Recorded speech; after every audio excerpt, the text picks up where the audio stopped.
పత్రిక 12వ అధ్యాయం 1వ వచనం చదువుదామండి. కాబట్టి సహోదరులారా, 12వ అధ్యాయం చదవండి అమ్మా. కాబట్టి సహోదరులారా, పరిశుద్ధమును దేవునికి అనుకూలము అయిన సజీవ యాగముగా మీ శరీరములను ఆయనకు సమర్పించుకొనుడని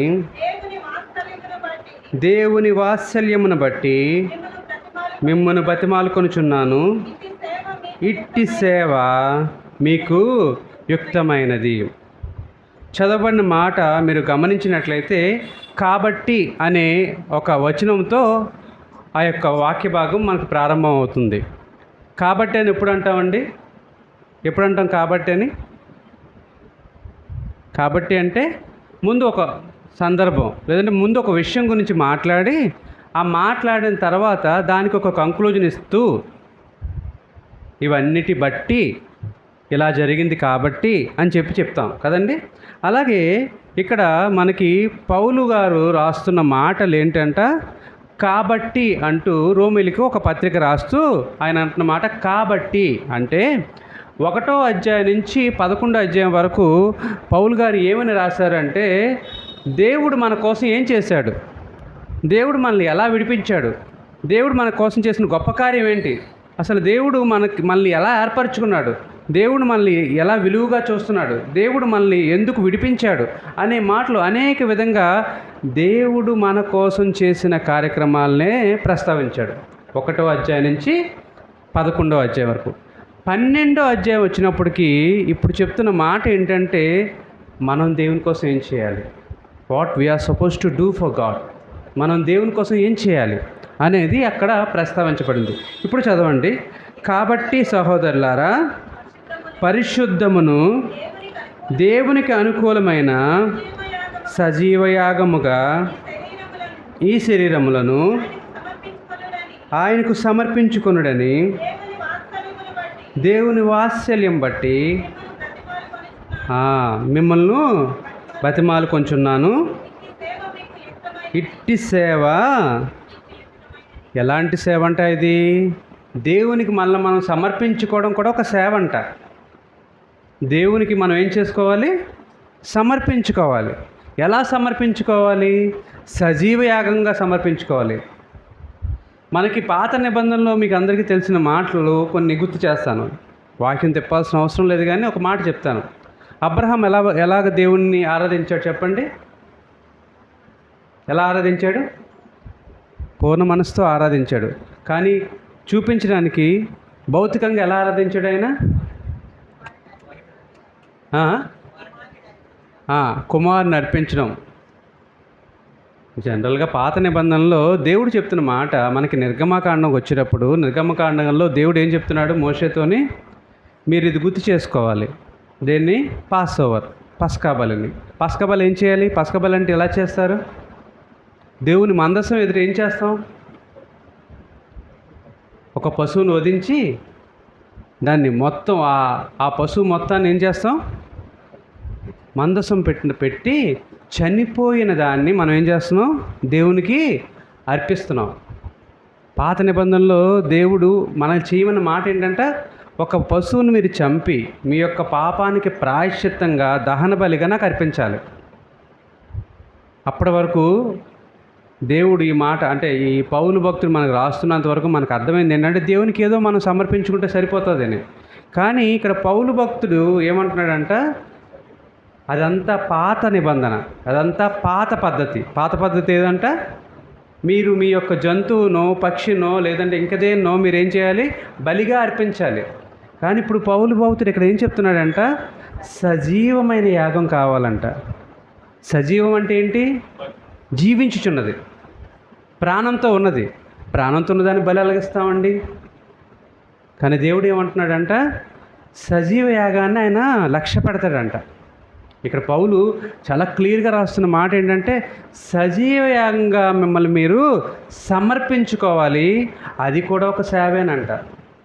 ఈరోజు ఆరాధనకు వచ్చిన మనం ఏ విధంగా ఆరాధించాలి దేవుడిని అంటే ఎలా ఆరాధించాలి? జేబులో డబ్బులు పెట్టుకోనా, ఏదో కానుకలు తెచ్చా, లేదంటే ఎవరినో సంతోష పెట్టడానికా, లేదంటే ఎవరో నన్ను చూస్తారనేసి ఆలోచనతో వచ్చామా? లేదు కదా. ఎలా వచ్చామంట, దేవుడు నన్ను ఎలాగ నేను దేవుడిని ఆరాధిస్తానో, ఎలాగ నేను కీర్తిస్తానో, ఎలాగ నేను ఆయన కొనియాడుతానో, ఎలాగ ఆయన నేను దేవుడిని అంగీకరిస్తున్నానో, ఏ విధంగా నా సంతోషాన్ని నేను చూపించాలో అనేది మనం ప్రవర్తించే ప్రవర్తనే సజీవమైన యాగం. దేవుడు లక్ష్య పెట్టేది ఏంటంట, విరిగి నలిగిన హృదయం. చనిపోతే విరిగి నలుగుతుందా? చనిపోయిన హృదయానికి ఏమైనా ఫీలింగ్స్ ఉంటాయా? మరి విరిగి నలిగిన హృదయం ఎక్కడ ఉంటుంది? మానవుల్లో ఉంటుంది. మానవుడు బాధ ఏంటంట, దేవుడు నన్ను ఎలాగని, దేవుడు నాకు ఆశ్రయం ఇవ్వాలి, దేవుడు నన్ను కాపాడాలి, దేవుడు నాకు కాపుదలను ఇవ్వాలి, దేవుడు నాకు తోడుగా ఉండాలి, దేవుడు నన్ను నడిపించాలి, దేవుడే నన్ను అన్ని యొక్క ప్రమాదాల నుంచి రక్షించాలి అని మానవుడు కోరుకుంటాడు. కానీ దేవుడు కూడా ఒక విషయం కోరుకుంటున్నాడు, ఏంటంట, మిమ్మల్ని సజీవ యాగంగా సమర్పించుకోమంటున్నారు. సశరీరంతో, హృదయంతో, మనసుతో, ఆలోచనతో, ప్రవర్తనతో, నోటి మాటతో, కంటి చూపుతో, ప్రతి దాంతో కూడా ఏం చేయాలంటే మనం దేవుణ్ణి కీర్తించాలి. మనం ఏం చేయాలంటే సజీవ యాగంగా we should be a living sacrifice to the God. మనం బతికుండగానే దేవునికి బలిగా ఉండాలి. దేవుడు కోరుకుంటుంది ఏంటంటే నీవు దేవుడు అంగీకరించే విధంగా ఉండాలి అనే మాట ఇక్కడ చూపిస్తున్నాడు. ఇక్కడ రెండో వచనం చదివినట్లయితే, మీరు ఈ లోక మర్యాదను అనుసరించక అనుకూలమును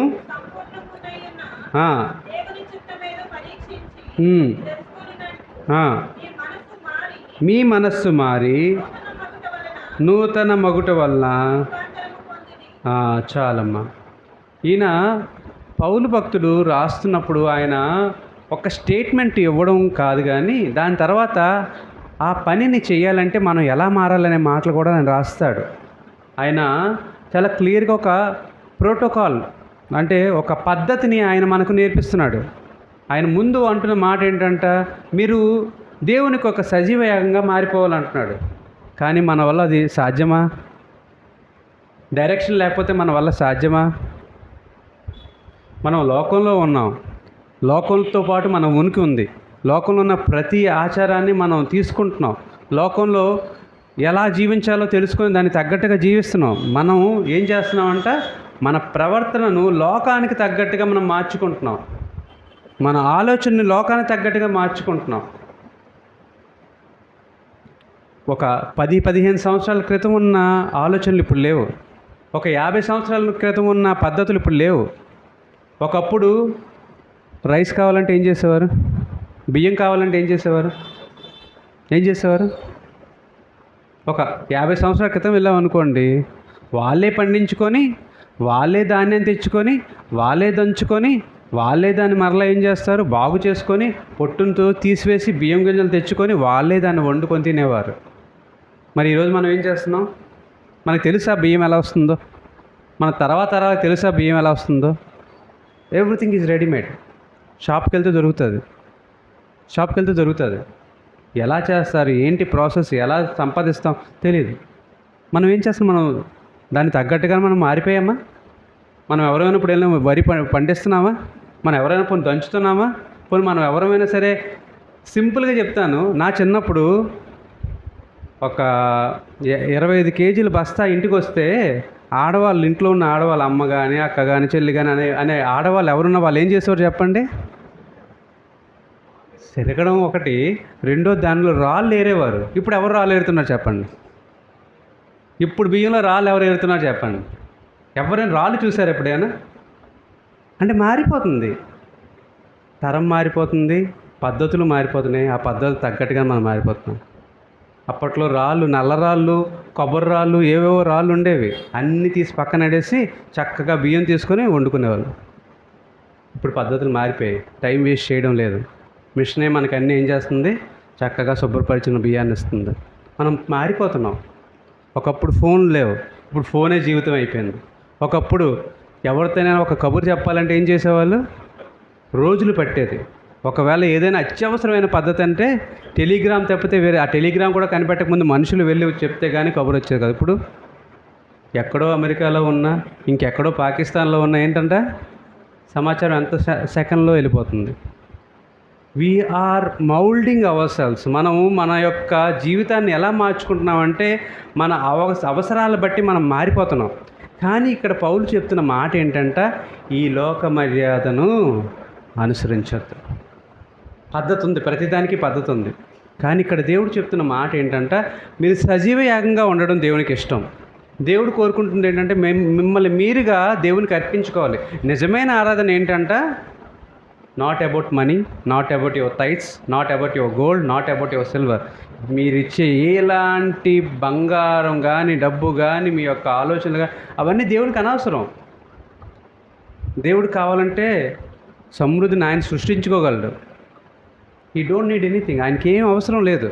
మరి దేవునికి ఏం కావాలంట? మానవుడుగా మనం దేవుణ్ణి వెతికి ఆయన మనం సేవించడమే గొప్ప విషయం.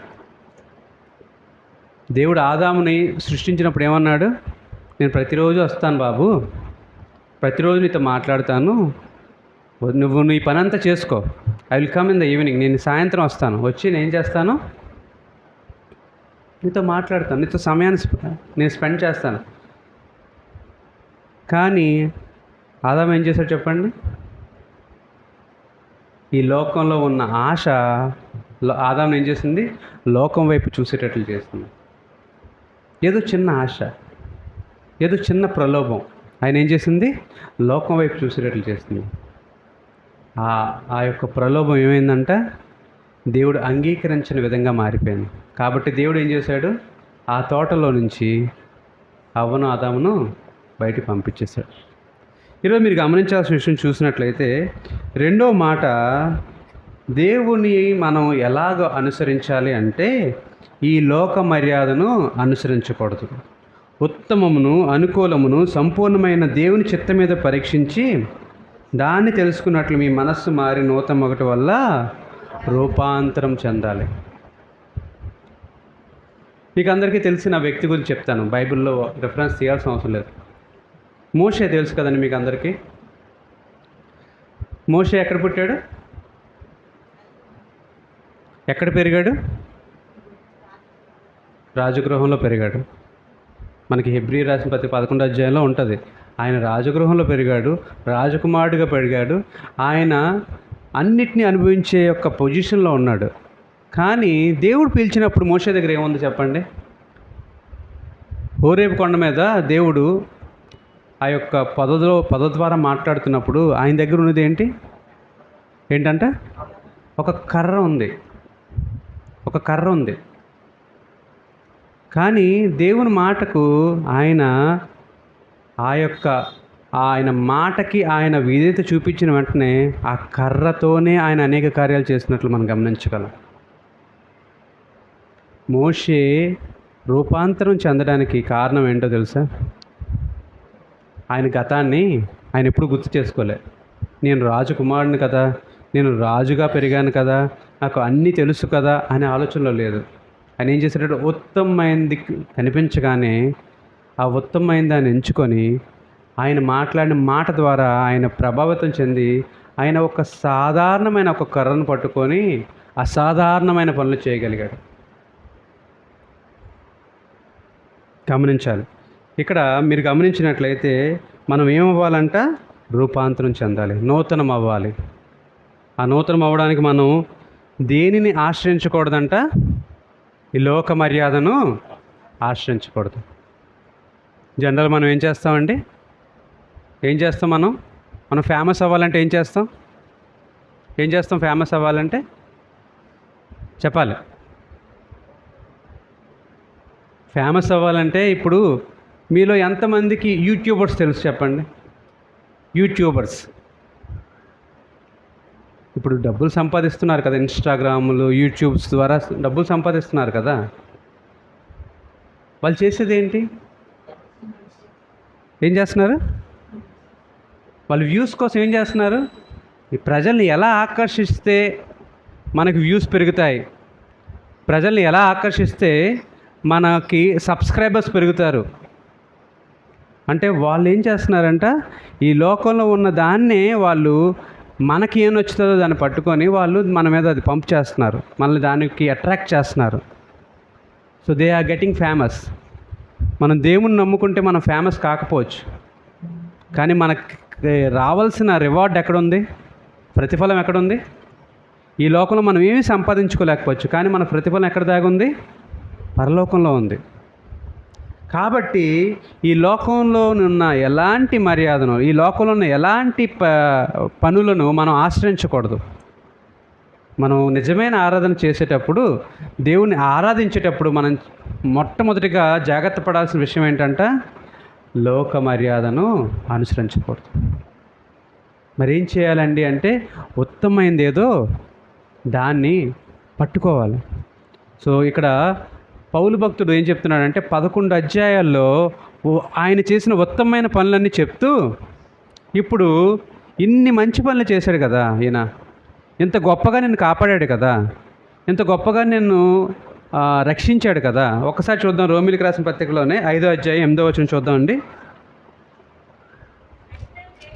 అయితే దేవుడు ఎట్లనగా చాలమ్మా, ఎవరమంటే మనం పాపులుగా ఉన్నప్పుడే క్రీస్తు మన కొరకు, మనం మారితే చనిపోలేదండి. మనము అంటే మనం పాపం చేయట్లేదు, వీళ్ళు మంచోళ్ళండి, వీళ్ళ కోసం నా ప్రాణాన్ని పెడదామని దేవుడు అనుకోలేదండి. ఏమనుకున్నాడంట, మనం పాపంలోనే ఉన్నాము, పాపంలోనే బతుకుతున్నాము, పాపంలోనే జీవిస్తున్నాము, పాపంలోనే కొనసాగిస్తున్నాము. అటువంటి పరిస్థితుల్లోనే ఆయన ఏం చేశాడంట, తన ప్రేమ ఎంత గొప్పదండి. వీళ్ళు పాపంలో ఉన్నా సరే నేను నా ప్రాణాన్ని పెట్టి వీళ్ళు రక్షించుకోవాలి. That was God's love. దేవుని యొక్క ప్రేమ అటువంటిది. ఆయన ఏం చేశాడంట, పాపంలో ఉండిగానే మమ్మల్ని రక్షించాడు. మరి ఆయన మనం సేవించకూడదా? ఆయన మనం ఆరాధించకూడదా? మన పాపం నుంచి మనం విడిపించాడు కదా, మన శాపం నుంచి మనల్ని దూరపరిచాడు కదా, మళ్ళీ లోకంలో ప్రత్యేకంగా నిలబెట్టాడు కదా, మళ్ళీ పరలోకానికి వారసులుగా చేస్తున్నాడు కదా, మనం ఈ లోకంలో ఉన్న మాలిన్యాన్ని అంటకుండా మనల్ని కాపాడుతున్నాడు కదా. ఈ విషయాలు బట్టి దేవుని మనం ఆరాధించకూడదా? ఆరాధించాలి. కాబట్టి ఆయన ఏం చెప్తున్నా అంటే ఈ లోకంలో ఉన్న మర్యాద దేవుని అనుసరించే మార్గాన్ని బోధించదు. ఈ లోకంలో ఉన్న మర్యాద మిమ్మల్ని ఎక్కడ తీసుకెళ్తుంది? నాశనానికి తీసుకెళ్తుంది. కాబట్టి మీరేం చేయాలంట, ఈ లోకంలో ఉన్న మర్యాదను అనుసరించకుండా ఉత్తమమును, అనుకూలము, సంపూర్ణమైనది ఉన్నది ఏదేదో చూసి దాన్ని బట్టి మనం నూతన మగాలి, దాన్ని బట్టి మనం రూపాంతరం చెందాలి. మీకు ఒక మాట చెప్తాను చూడండి. రూతు మీకు గుర్తుంది కదండి, రూతు అనే స్త్రీ గురించి మీకు గుర్తుంది కదా బైబిల్లో. ఆవిడ ఏంటంటే ఆవిడ యొక్క స్థితి ఏంటి, ఆవిడ యొక్క ఏ దేశస్తురాలు? ఆవిడ మోయాబీరాలు. మోయాబ్ అంటే కవపోసలు. మోయాబు అనేది యాక్చువల్గా ఏంటంటే, మోయాబు వాళ్ళు ఎవరు పిల్లలు చెప్పగలరా? లోతు తన కుమార్తెలతో పాపం చేసినప్పుడు వాళ్ళకి పుట్టిన వాళ్ళు ఎవరు? మోయాబీలు. ఈ మోయాబు అంటే దేవునిచే దూరపరచబడిన వారు. వాళ్ళకి వేరే విగ్రహాలు ఉన్నాయి, వాళ్ళు వేరే ఆచారాలు ఉన్నాయి, వాళ్ళు దాంట్లో స్ట్రాంగ్గా ఉన్నారు. రూతు ఆ దేశపు స్త్రీ, మోయాబీరాలు. కానీ ఆవిడకి ఒక్కసారి పెళ్ళయిన తర్వాత నయోమి అనే అత్తగారితో పరిచయం ఏర్పరిచిన తర్వాత, ఆ నయోమి ద్వారా దేవుని తెలుసుకున్న తర్వాత ఆవిడ వాళ్ళ పెనిమిటిలు, వాళ్ళ మామగారు అందరూ చనిపోయిన తర్వాత ఇప్పుడు ఏమంటుంది, అత్తమ్మ నువ్వెక్కడుంటే నేను అక్కడ ఉంటాను, నువ్వు ఏం తింటే నేను తింటాను, నువ్వు ఏ దేశంకి వెళ్తే అక్కడ నీకు తోడుగా ఉంటాను. ఎందుకు అంటే she tasted what is best. ఆవిడ ఏమి రుచి చూసిందంట? దేవుణ్ణి రుచి చూసింది. ఆవిడ ఏం చేసిందంట? ఏం చేసింది చెప్పండి? అత్తమ్మ నమ్మిన దేవుడే నా దేవుడు అని అంగీకరించింది. కాబట్టి ఆవిడ మోయాబీయురాలైనా సరే క్రీస్తు వంశావళిలోకి ఆవిడ చేర్చబడింది. బోయాజు ఆవిడని పెళ్లి చేసుకున్నాడు. మరి ఉత్తమము, అనుకూలము, సంపూర్ణమైనది ఏదైతే చూసి దాన్ని బట్టి మనం ఏమవ్వాలట? నూతన పరచబడాలి. దాన్ని బట్టి మనం ఏమవ్వాలి? రూపాంతరం చెందాలి. ఇక్కడ మీరు గమనించినట్లయితే రూతు అన్యురాలు. రూతు దేవుణ్ణి ఎరుగని స్త్రీ. రూతు దేవుడు అంటే ఎవరో తెలియదు, ఆ డిఫరెన్సే తెలియదు. కానీ ఎప్పుడైతే ఉత్తమము, అనుకూలము, సంపూర్ణమైనది ఆవిడకి ఎదురైందో ఆవిడ ఏం చేసిందంట? She transformed. ఆవిడ రూపాంతరం చెందింది. She became mother of Jesus Christ. ఆవిడ తన వంశావళిలోనే యేసు ప్రభువాన్ని ఉన్న వంశావళిలోకి ఆవిడ కూడా చేర్చబడింది. మీరు గమనించాలి, మనం రూపాంతరం చెందితే దేవునిచే ఆశీర్వదించబడిన వారం అవుతాం. చూడండి, అదే 12 అధ్యాయంలో 4 నుంచి 8 వరకు చదువుతాం. ఒక్క శరీరంలో మనకు అనేక అవయములు ఉండినను ఈ అవయములన్నిటికీ అనేకులైన మనము క్రీస్తులో ఒక శరీరముగా ఉండి ప్రత్యేకమైన అవయవాలుగా ఉన్నాము. మనకు అనుగ్రహింపబడిన కృప చొప్పున వెవ్వేరు కృపావరములు కలిగిన వారమై ఉన్నాం కనుక ప్రవచన వరమైతే విశ్వాస పరిమాణము చొప్పున ప్రవచింతము, పరిచర్య అయితే పరిచర్యలోను, బోధించువాడైతే బోధించట్లోను, హెచ్చరించువాడైతే హెచ్చరించట్లోను పని కలిగి ఉందాము. పంచిపెట్టువాడు శుద్ధ మనసుతోనూ, పై విచారం చేయువాడు జాగ్రత్తతోనూ, కరుణించువాడు సంతోషంతోనూ. చాలు. ఇప్పుడు మనం ఏమవుదాం అనుకున్నామండి? 12వ అధ్యాయం 1వ వచనంలో మనం ఏమని తీర్మానించుకున్నాం? ఈరోజు సజీవ యాగం అవుదాం అనుకున్నాం. సజీవ యాగంగా మారాలంటే ఫస్ట్ స్టెప్ ఏంటి? రూపాంతరం చెందవాలి. ఇప్పుడు రెండో స్టెప్ చెప్తున్నారు ఆయన. రెండో స్టెప్ మీరు గమనించినట్లయితే, దేవుడు మనల్ని ఏర్పాటు చేసుకున్న తర్వాత, దేవుడు మనల్ని పిలుచుకున్న తర్వాత, మీరు గమనించాలి ఈ మాట, మనల్ని పిలుచుకున్న ప్రతి ఒక్కరిని దేవుడు మన పేరు పెట్టి పిలుచుకున్నాడు. మనం ఎక్కడి వారమో మనకు తెలియదు. డిఫరెంట్ ఫ్యామిలీస్లో పుట్టాం, డిఫరెంట్ కమ్యూనిటీస్లో పుట్టాం, డిఫరెంట్ పీపుల్లో ఉన్నాం. మనం ఎక్కడి వారమో, ఎలాంటి వారమో, ఎలా సేవించేవారో, ఎవరిని సేవించేవారో మనకు తెలియదు. కానీ ఈరోజు దేవుడు మనల్ని పేరు పెట్టి పిలిచి ఉన్నాడు. కాబట్టి మనందరం కూడా ఏమయ్యాం? ఒక కుటుంబంగా మారాం. అవునా కదా? మనందరం ఇప్పుడు ఏంటయ్యాం? ఒక కుటుంబంగా మార్చబడ్డాం. దేవుడు ఇప్పుడు చెప్తున్న మాట అంటే, మిమ్మల్ని పిలిచిన దినాన్నే దేవుడు ఏం చేశాడంట? ఒక తలాంతినిచ్చాడు. ఈ మాట మీరు గమనించాలి. ఈ మాట నేను చెప్పబోతున్నాను. మిమ్మల్ని పిలిచినప్పుడు దేవుడు ఏం చేస్తున్నాడంట? You are gifted with a talent. మీకు దేవుడు ఒక తలాంతినిచ్చాడు. అది మీ పరిస్థితి ఎలా ఉంటే అలా. ఇప్పుడు మీరు గమనించాల్సింది, లేదు ఆలోచించాల్సిన విషయం ఏంటంటే, మీ తలాంతి మీకు తెలుసా? మీకు దేవుడిచ్చిన తలాంతి ఏంటో మీకు తెలుసా? దేవుడు మిమ్మల్ని ఏ విధంగా వాడుకోవాలనుకుంటున్నాడో మీరు ఏ రోజైనా గమనించారా? దేవుడు నన్ను ఎలా నన్ను ఏ పాత్రగా ఉంచాలనుకుంటున్నాడో అని ఆలోచించారా? దేవుని యొక్క పనిలో నేను ఏ విధంగా వాడబడాలి, లేదంటే దేవుడు నాకు ఆ ఆలోచన ఇస్తాడు అని ఎప్పుడైనా ఎదురు చూసారా? దానికోసం కనిపెడుతున్నారా? ఈ విషయం మీరు గమనించినట్లయితే ఈ మాటలు చాలా చక్కగా మీకు అర్థమవుతాయి. ఎందుకు నేను ఈ మాట చెప్తున్నానంటే, దేవుడు మానవుని నియమించింది ఒక ప్రత్యేకమైన పని మీద. ఆర్డినరీ పీపుల్లా మనం ఏదో పుట్టాం, పెరిగాం, జీవించాం, కొనసాగించాం, మరణించాం. This is not the life. ఈరోజు సాధారణంగా ప్రతి ఒక్కరు ఏం చేస్తారు? పుడతాం, చదువుకుంటాం, పెరుగుతుంటాం, ఉద్యోగాలు చేస్తాం, డబ్బులు సంపాదిస్తాం, ఒక 4-5 తరాలకు తగ్గట్టు డబ్బులు సంపాదించుకుంటాం. మంచిది, ఇవన్నీ మంచిదే. ఇవన్నీ ఏ పద్ధతులు? లోక పద్ధతులు. ఇందాక మనం ఏం గమనించాం? లోక మర్యాదను అనుసరించద్దు. అలాగని సంపాదించుకోవద్దు అని అనట్లే, అలాగని చదువుకోవద్దు అని అనట్లే, అలాగని మీరు ఈ లోకంలోని తినడం మానేయండి అని అనట్లే. ఏం చేయాలి మీరు?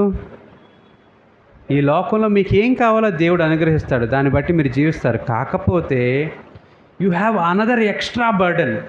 మీకు మరొక భారమైన స్థితి ఏముందంటే, దేవుడు నన్ను ఎలా వాడుకుంటాడు, దేవుడు నన్ను ఎందుకు పిలుచుకున్నాడు. దేవుడు నన్ను పిలుచుకున్నాడు కదా, పిలుచుకుంటే ఆయన ఊరకనే పిలవడు కదా. He has a purpose for it. ఆయనకు ఒక ఉద్దేశం ఉంది. ఆ ఉద్దేశం ఏంటి మీరు గమనించారా? ఆ ఉద్దేశం ఏంటో నాకు తెలియదు. ఈరోజు మీలో ఎవరికి ఏ ఉద్దేశంతో దేవుడు పిలిచాడో నాకు తెలియదు. బట్ దేవుడు అడుగుతున్న మాట, దేవుడు పిలిచిన ఉద్దేశాన్ని మీరు ఎరిగి ఉన్నారా? దేవుడు ఏ ఉద్దేశంతో పిలిచాడో అది మీరు తెలుసుకోగలిగారా? లేదంటే దేవుడు పిలుపుని మీరు గమనించారా? దేవుడు ఎందుకు నన్ను పిలిచాడు? ఒక సాక్షిగా ఉంచుదాం అనుకుంటున్నాడా? లేదంటే ఒక వాక్యాన్ని ప్రకటించేవారుగా ఉంచాలనుకుంటున్నాడా? ఒక పాట పాడేవారుగా ఉంచాలనుకుంటున్నా? ఒక సంఘానికి మిమ్మల్ని ప్రత్యేకంగా సహాయం చేసేవారుగా ఉంచిపోతున్నాడా? లేదంటే సంఘ కార్యక్రమాల్లో, లేదంటే ధన సహాయం చేయడానికో, లేదంటే మరింక వేరే విషయంలో ఏ విధంగా దేవుడు మిమ్మల్ని ప్రత్యేకపరుచుకున్నాడా? గమనించండి. ఒక చీకటి వేళ ఒకసారి ఒక బోధకుడు యేసు ప్రభు దగ్గరికి వచ్చారు. ఆయన ఏమన్నాడు? నేను పరలోకం చేరాలంటే ఏం చేయాలన్నాడు. యేసు ప్రభు వారు ఏమన్నారు చెప్పండి? ఏమన్నారు? కొత్తగా జన్మిస్తే. చివరిగా ఆ ఎపిసోడ్ అంతా అయిపోయిన తర్వాత చివరిగా ఏమన్నారు? కొత్తగా జన్మిస్తే అన్నారు, దేవుని యొక్క వాక్యాన్ని మీరు గమనించాలన్నారు. ఇవన్నీ అంటే ఆయన ఏమంటున్నాడంటే, ఆయన వాక్యాన్ని ప్రకటించే ఆయన ఏమన్నాడు? ఇవన్నీ నాకు చిన్నప్పటి నుంచి తెలుసు, నేను ఏం చేస్తున్నాను, దేవుడిని ఎప్పటి నుంచో నేను గమనిస్తున్నాను, దేవుడి యొక్క వాక్యాన్ని నేను ప్రకటిస్తున్నాను, అన్నీ నాకు తెలుసు, అన్నీ పాటిస్తున్నానంటే చివరిగా యేసు ప్రభు వారు ఒక మాట అన్నారు. నీ దగ్గర బోల్డ్ అంత డబ్బు ఉంది కదా, ఆ డబ్బంతా ఏం చేయాలి? తీసుకెళ్ళి పేదలకు పంచిపెట్టి నన్ను వెంబడించు. ఏం చెప్పాడు ఆయన? నేను చాలా డబ్బు ఉంది, నువ్వు ధనికుడు కదా, నీ డబ్బు ఏం చేయాలి? ఆయన ఏంటంట, ప్రయాసతో భారంగా ఆ పని చేయలేక ఏం చేశాడు ఆయన? అక్కడి నుంచి వ్యసన పడుతూ వెళ్ళిపోయాడు. అంటే ఏమీ చెయ్యలేను ఆ పనే దేవుడు అడుగుతున్నాడు. గమనించారా? ఈరోజు మీకు నేను ఈ మాట ఇది ఎందుకు వచ్చేసానంటే, మీకు దేవుడి పిలుపు తెలియకపోవచ్చు. ఎందుకంటే మీరు ఓవర్ షాడోడ్, మీరు ఆ కంఫర్ట్ జోన్ నుంచి బయటికి రావట్లే.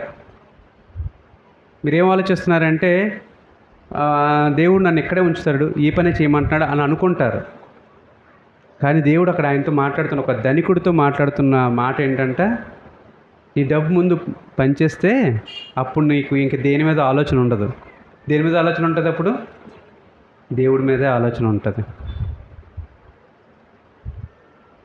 మీరు గమనించాల్సిన విషయం, మీ తలాంతు ఏంటో. మీరు ప్రతిరోజు ప్రార్థన చేస్తారు కదా, ప్రతిరోజు దేవునితో మాట్లాడతారు కదా, మరి దేవుడిని అడగాలి కదా. ఏమని అడగాలండి? ఏమని అడగాలి? మనందరం ప్రార్థన చేస్తున్నాడు, ఒక మాట అంటాం, దేవా నన్ను ఏమంటా, నన్ను వాడుకో అంటారా లేదా? అంటారా లేదా? అంటారా? ఎంతమంది అంటారు? అందరూ అంటారు. అందరూ అంటారు కదా. ఎలా వాడుకోవాలి మరి? Where is your availability? మీ సంసిద్ధత ఎక్కడుంది? మీరు ఎక్కడ దేవుడికి దొరుకుతున్నారు? ఉదయం లేచినప్పటి నుంచి చెప్పండి, దేవుడికి ఎక్కడ దొరుకుతున్నారు? మీరు దొరుకుతున్నారా? దొరకట్లే. మన జీవన ప్రయాణాలు, మన జీవన భారాలు మనల్ని ఏం చేస్తున్నాయి? రోజు పరిగెట్టే విధంగా చేస్తున్నాయి. But where is your commitment to God? ఇక్కడ దేవుడు చెప్తున్న మాట మీరు గమనించినట్లయితే, మనకు అనుగ్రహింపబడిన కృప చొప్పున దేవుడు మనందరికీ ప్రత్యేకంగా కృపనిచ్చాడు. మనకు అనుగ్రహించబడింది. Don't misutilise it. దాన్ని మీరు వ్యర్థపరచుకోవద్దు. దాన్ని బట్టి వెవ్వేరు కృపావరం కలిగిన వారమై ఉన్నాము కనుక, మనందరికీ ఆ యొక్క కృపావరం ఉంది కనుక ఆయన చెప్తున్న మాటలు కొంతమందిని ఆయన ప్రస్తావించాడు. నీకు ప్రవచన వరం ఉంటే ప్రవచించాలి, పరిచర్య అయితే పరిచర్య, బోధించేవాడైతే బోధించుట, హెచ్చరించేవాడైతే హెచ్చరించుట, లేదంటే పంచిపెట్టువాడు అయితే నువ్వు శుద్ధ మనసుతో, అంటే దేర్ ఈజ్ నో పార్షియాలిటీ, పక్షపాతం లేకుండా ముందు నుంచి చివరి వరకు ఒకేలా పంచగలిగిన వాడు ఉండాలి. పై విచారణ చేయవాడైతే జాగ్రత్తగా, కరుణించేవాడైతే సంతోషంతో పని జరిగిపోవాలను. ఇక్కడ కొన్ని మాటలను మాత్రమే ఆయన ప్రస్తావించాడు. ఇంకా అనేకమైన మాటలు మనం గమనించవచ్చు. మీ వర్క్ ప్లేస్లో, మీ స్టడీస్ ప్లేస్లో, మీ యొక్క ఫ్యామిలీ విషయంలో దేవుడు ఏం చెప్తున్నాడంట? You should be a lighthouse. నిన్ను చూసి ప్రతి ఒక్కరు ఏమనుకోవాలంట? దేవుని కలిగి ఉన్నారు కాబట్టి.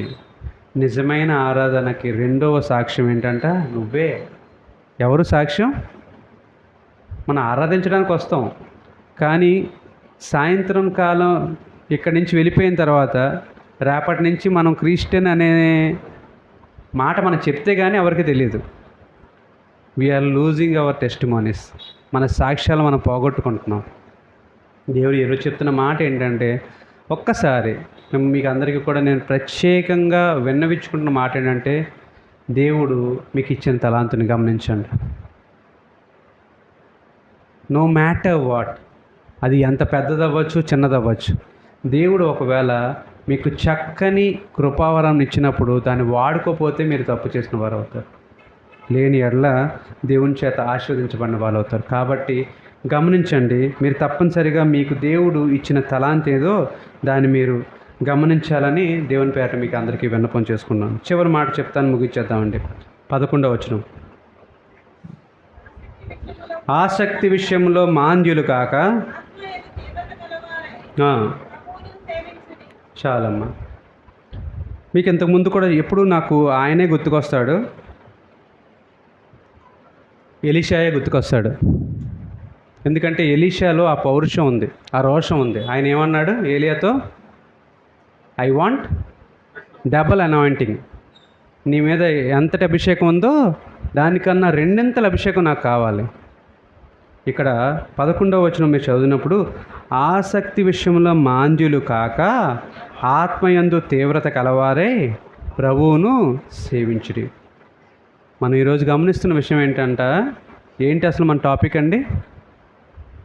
సజీవ యాగంగా మనం దేవునికి సమర్పించుకోవాలి. నిజమైన ఆరాధనకు అర్థం ఏంటంట? మన జీవితాలు మనం మార్చుకొని దేవుడు అంగీకరించే విధంగా. ఒక మాట చెప్తాను, ముగించేస్తానండి. దేవుడు ఒక గొర్రెపిల్లను ఆయనకి బలిగా అర్పించమన్నప్పుడు ఆ గొర్రెపిల్లలో ఏ లక్షణాలు అడిగారు చెప్పాలి? ఎవరైనా చెప్పగలరా? ఏడాది గొర్రెపిల్ల ఎలా ఉండాలి? మచ్చ లేనిదై ఉండాలి, దానికి ఎటువంటి మలినం లేనిదై ఉండాలి, దేనితోని కూడందై ఉండాలి, ప్రత్యేకంగా పెంచబడిందై ఉండాలి, అది చక్కగా పెరిగిందై ఉండాలి, అస్సలు there is no spot at all. అలాంటి దాన్ని దేవుడు అంగీకరిస్తాడని చెప్పాడు.